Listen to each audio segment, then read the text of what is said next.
1977ला कुणा एका व्यक्तीला मतं मिळाली नव्हती। आघाडीला चेहरा असला नसला तरी फरक पडत नाही।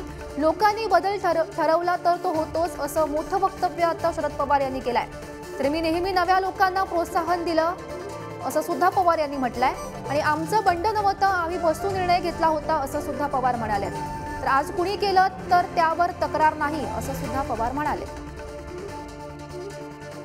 आमचं बंड नव्हतंच, आमच्या काळामध्ये आम्ही बसून निकाल घेतला होता।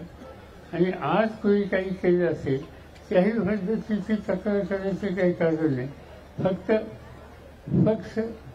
लोकांनी ज्या पक्षाला शक्ती केली, फाशीवर दिला, त्याची निर्मिती कशी झाली, त्याचं संस्थापक कोण होते, या सगळ्या गोष्टी आता सगळ्यांच्या समोर आहेत।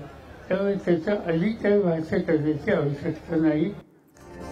मी नेहमी नव्या लोकांना प्रोत्साहन देतो असं शरद पवार यांनी म्हटलंय। तर आमचं बंड नव्हतं, आम्ही बसून निर्णय घेतला असं सुद्धा पवार यांनी स्पष्ट केलंय। आणि आज कुणी केलं तर त्यावर तक्रार नाही असं सुद्धा आता पवार यांनी स्पष्ट केल्याचं दिसतंय। तर शरद पवार यांनी ही मोठं वक्तव्य केलंय। आमचं बंड नव्हतं, आम्ही बसून निर्णय घेतला होता असं शरद पवार म्हणाले। तर आज कुणी केलं तर त्यावर तक्रार नाही असं सुद्धा आता पवार यांनी म्हटलंय।